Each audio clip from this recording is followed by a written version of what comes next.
அத்தியாயம் 8. மானிடப் பிறவியின் சிறப்பு. சாய்பாபா உணவு பிச்சை எடுத்தல்.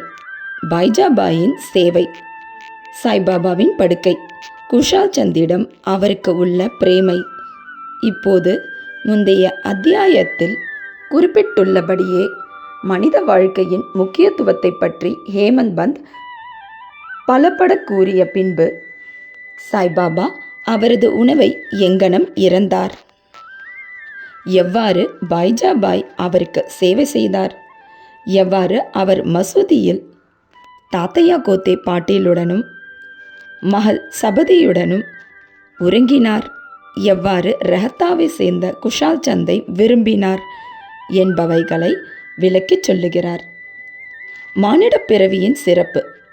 இவ்வியத்தகு பிரபஞ்சத்தில் கடவுள் பல கோடிக்கணக்கான ஹிந்து சாஸ்திர கணக்குப்படி 84 லட்சம் விதமான மோக்ஷம், நரகம், நிலம், கடல், வானம், இடைப்பகுதிகள் ஆகியவைகளை ஆக்கிரமித்து கொண்டிருக்கும் ஜீவராசிகளை மனிதர்கள், மிருகங்கள், பூச்சிகள், தேவர்கள், உபதேவதைகள் உட்பட சிருஷ்டி செய்திருக்கிறார். எவருடைய புண்ணியங்கள் மேம்படுகிறதோ அவர்கள் தங்களின் செய்கைகளின் பலன்களை மகிழ்ந்து அனுபவிக்கும் தோறும் மோட்சத்திற்கு சென்று வாழ்கிறார்கள். அது முடிந்த பிறகு அவர்கள் கீழே இறங்கி வருகிறார்கள். தீமைகள், பாவங்கள் அதிகமுள்ள ஆத்மாக்களோ நரகத்திற்கு சென்று தாங்கள் தகுதியுள்ள தோறும் தங்கள் தீவினைகளின் பலன்களை அனுபவித்து அவதியுறுகிறார்கள். நல்வினை, தீவினை இரண்டும் சம அளவாய் இருப்பின் அவர்கள் மீண்டும் இவ்வுலகில் பிறக்கின்றனர். தங்களது சுயமான முக்திக்கு உழைக்கும் முயற்சிக்கு மீண்டும் ஒரு வாய்ப்பு தரப்படுகிறார்கள். முடிவாக தமது நல்வினை, தீவினை இரண்டுமே முழுமையாக அகற்றப்படும் போது அவர்கள் சுதந்திரமடைந்து விடுவிக்கப்பட்டவர்களாகிறார்கள். இரத்தின சுருக்கமாக உரைத்தால் அவரவர்களின் செய்கைகளுக்கும் நுண்ணறிவு மனப்பண்பாட்டிற்கேற்ப பிறவிகளை பெறுகிறார்கள். மானிட உடம்பின் தனிச்சிறப்பு. நாம் அனைவரும் அறிந்தபடியாக சர்வ ஜீவராசிகளுக்கும் 4 விஷயங்கள் பொதுவானதாகும். அதாவது உணவு, உறக்கம், பயம், புணர்ச்சி முதலியவை ஆகும். மனிதனுடைய விஷயத்தில் அவன் ஒரு சிறப்பான சாமர்த்தியத்துடன் இயற்கையாகவே ஆக்கப்பட்டிருக்கிறான். அதாவது மற்றெல்லா பிறப்பாலும் அடையப்பட இயலாத ஞானத்தின் மூலம் கடவுள் காட்சியை பெறலாம்.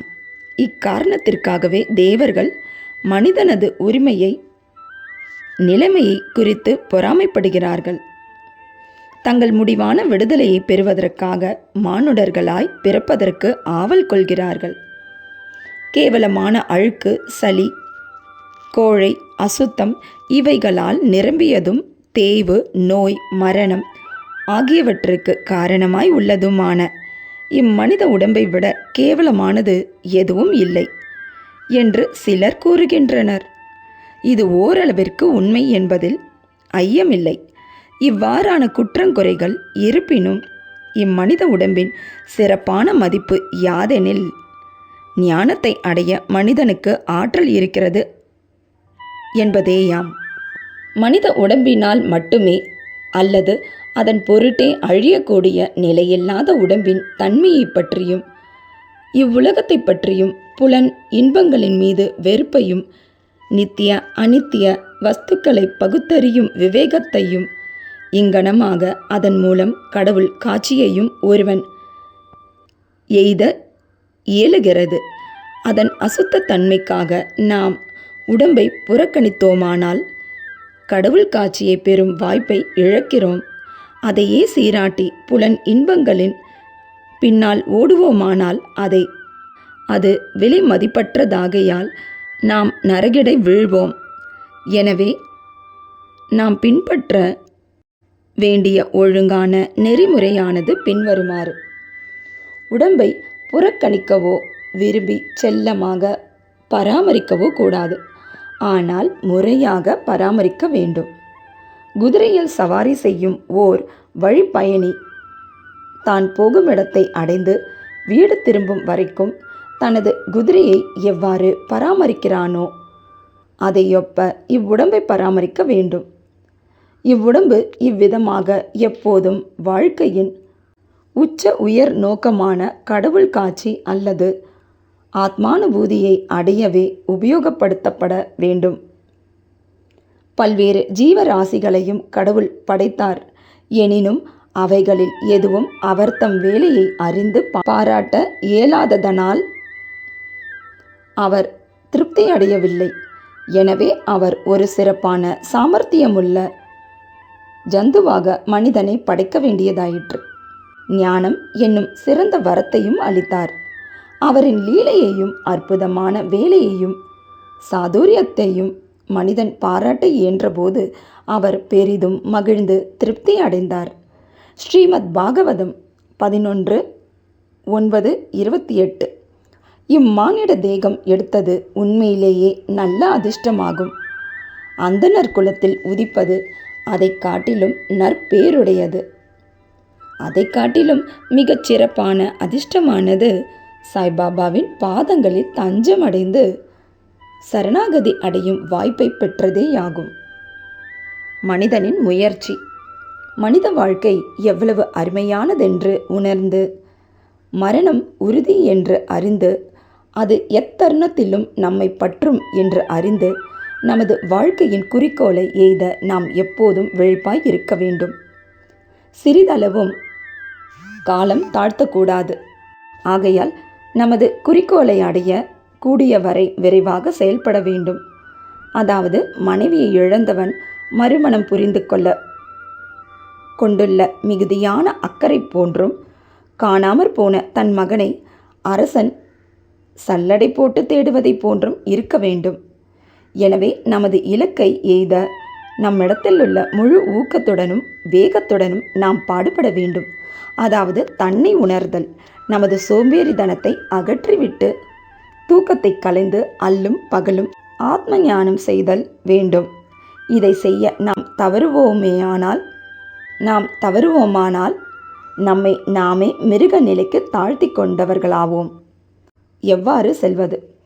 கடவுள் காட்சியை தாமே எய்திய தலைமையுள்ள ஞானி, முனிவர் அல்லது சத்குரு ஆகிய இவர்களை அணுகுவதே நமது குறிக்கோளை அடைய மிகச்சிறந்த பயன் அளிக்கக்கூடியதும் துரிதமுமான வழியாகும். மத பிரசங்கங்களை கேட்டும் மத நூல்களை கற்றும் அடைய முடியாதவைகளை அம்மதிப்புமிக்க ஆத்மாக்களின் கூட்டுறவால் பெறலாம். சூரியன் மட்டுமே கொடுக்கும் ஒளியை மற்றெல்லா நட்சத்திரங்களும் சேர்ந்தாலும் கொடுக்க இயலாததை போன்றே புனித நூல்கள் அனைத்தும் மத பிரசங்கங்கள் அனைத்தும் சேர்ந்து கொடுக்க இயலாத ஆத்ம விவேகத்தை சத்குரு நமக்கு அளிக்கிறார். அவரின் அசைவுகளும் சாதாரண பேச்சும் நமக்கு மௌன உபதேசத்தை நல்குகிறது. மன்னித்தல், அடக்கம், உடைமை, அவாவின்மை, தர்மம், உதாரண குணம், மனம், மெய் இவற்றின் கட்டுப்பாடு, அகங்காரமற்ற தன்மை முதலிய நற்பண்புகள் எல்லாம் அத்தகைய தூய புனிதமான கூட்டுறவால் பயிற்சிக்கப்பட்டு அடியவர்களால் அனுசரிக்கப்படுகின்றன. இது அவர்களது மனதை ஒளிப்படுத்தி ஞானத்தை நல்கி தன்னை உணரச் செய்கிறது. சாய்பாபா அத்தகைய முன்னேற்றத்தை அருளும் ஞானி அல்லது சத்குரு ஆவார். பக்கிரியை இரவலர் போன்று அவர் நடித்தாலும் எப்போதும் ஆத்மாவிலேயே முற்றிலும் தன்வயப்பட்டிருந்தார்.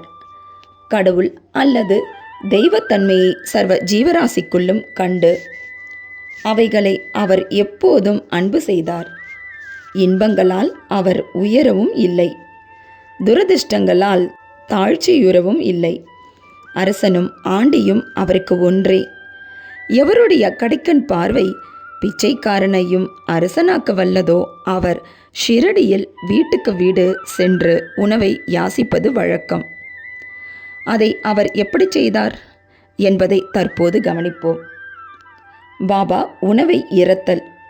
பாபா எந்த ஷிரடி மக்களின் வீடுகள் முன்னர் ஒரு பிச்சைக்காரனைப் போல் நின்று, ஓ லாசி அம்மா, ஒரு ரொட்டி துண்டு கொடு என்று கூவி அப்பிச்சையை ஏற்க தம் திருக்கரங்களை நீட்டி அருளினாரோ அவர்கள் ஆசிர்வதிக்கப்பட்டவர்கள்.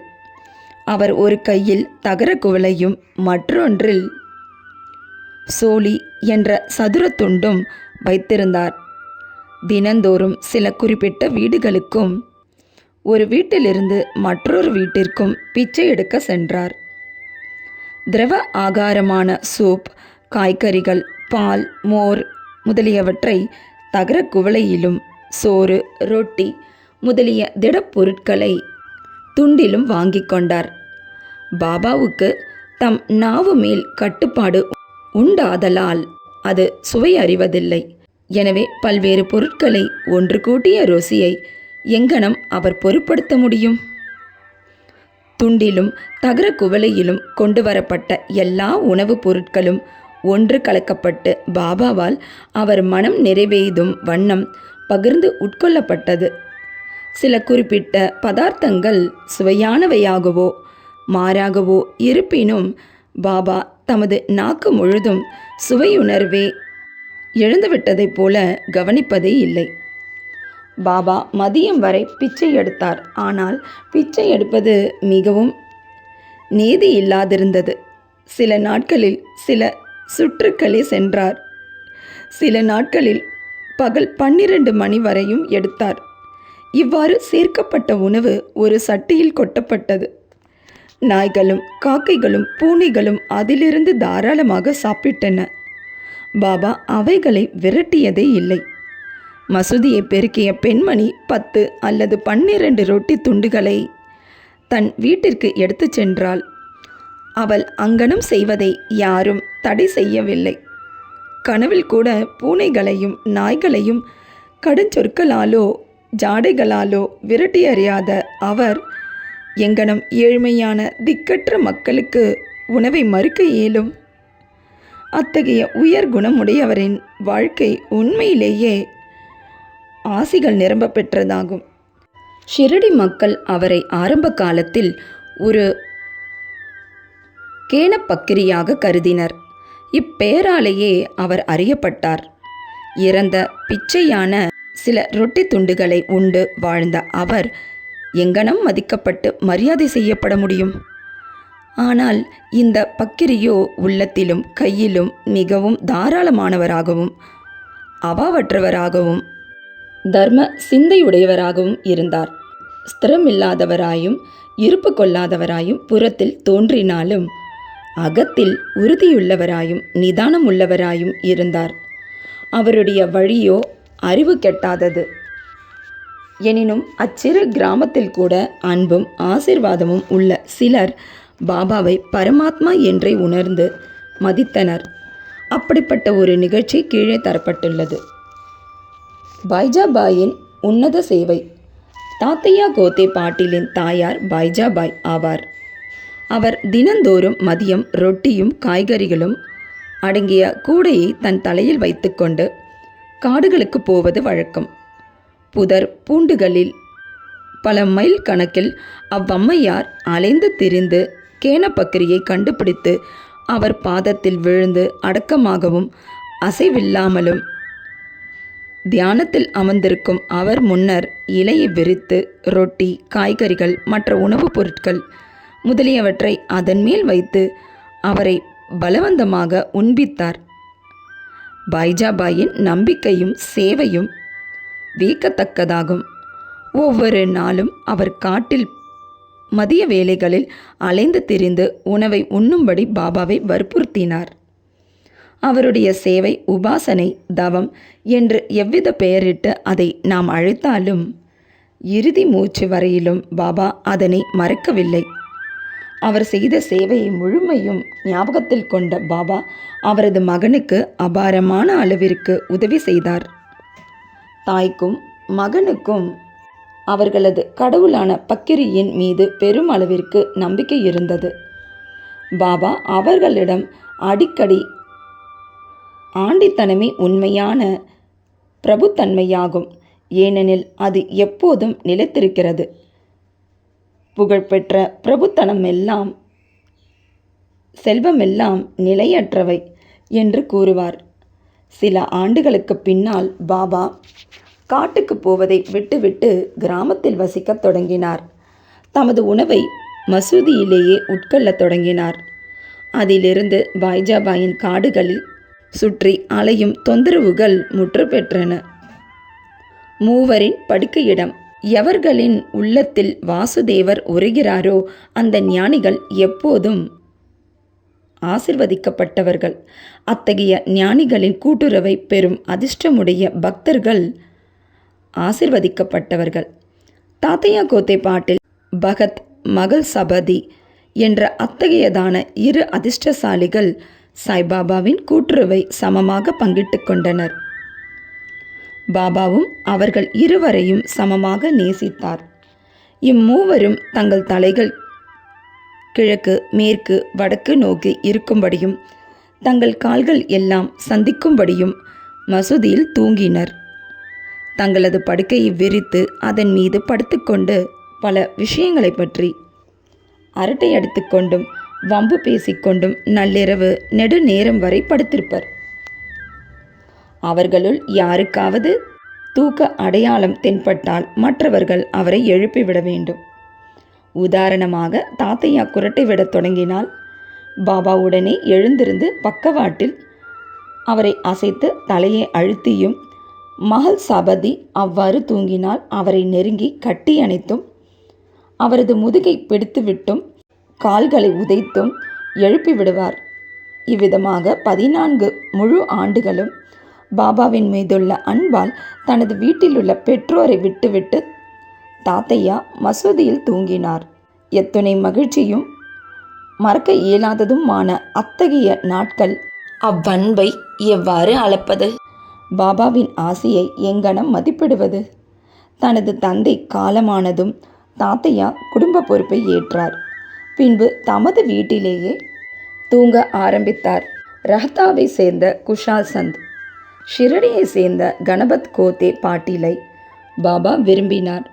அதற்கு சமமாக ரஹத்தாவை சேர்ந்த சந்திரபன் சேட் மார்வாடியையும் விரும்பினார்.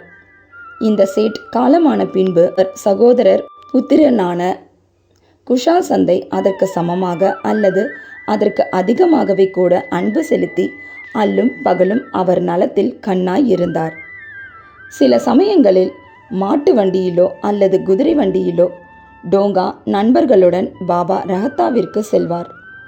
அக்கிராமத்து மக்கள் பேண்ட் வாத்திய இசையுடன் வந்து கிராமத்தின் நுழைவாயிலில் பாபாவை வரவேற்று அவர் முன்னால் விழுந்து வணங்குவார்கள். பெரும் வியப்பொலிவுடனும் விழா கோலத்துடனும் அவர் கிராமத்துக்குள் அழைத்து செல்லப்படுவார். குஷால் சந்த் அவரை தன் வீட்டுக்கு அழைத்துச் சென்று வசதியாக ஆசனத்தில் அமர்த்தி நல்ல உணவளிப்பார். பின்னர் அவர்கள் சரளமாகவும் மகிழ்ச்சியுடனும் சிறிது நேரம் உரையாடிய பின் அனைவருக்கும் மகிழ்ச்சியையும் ஆசியையும் நல்கிவிட்டு பாபா ஷிரடிக்கு திரும்புவார்.